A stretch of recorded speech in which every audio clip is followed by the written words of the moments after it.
जे वतन जाहु बेरी न मारे अचा, जे वतन जाहु बेरी न मारे अचा। ओ अमा तू न पंहिंजो कजा, ओ अमा तू न पंहिंजो कजा।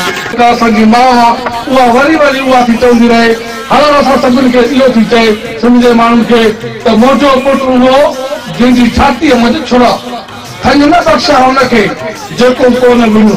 खायल माए जो मूंखे मां न सॾे थो, रंग जो नेतो माउ रही गया।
दादू पुल ते असांजो हिकिड़ो दोस्त शहीद थियो, पर पोइ बि काफ़िलो असांजो न रुकियो।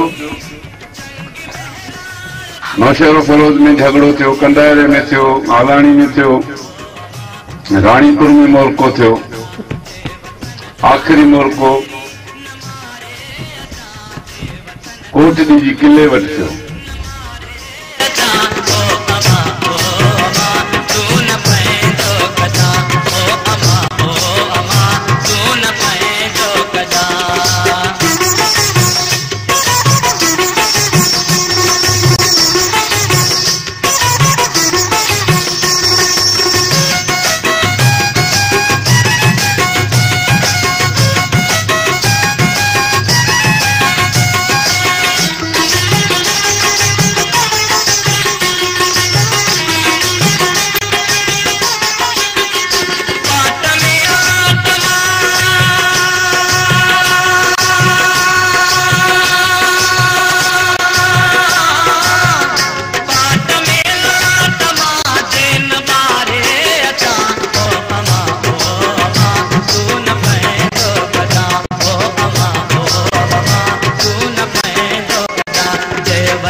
अज पांजो दरिया बचाने के लाइ, पांजी सिंध बचाने के लाइ वक्त जे हुक्मराननि जे हथे चवण ठाहिण आया आहिनि त तव्हांजो ही फ़ैसिलो कॾहिं बि ही सिंध जा गैरतमंद पुट क़बूल न कंदा।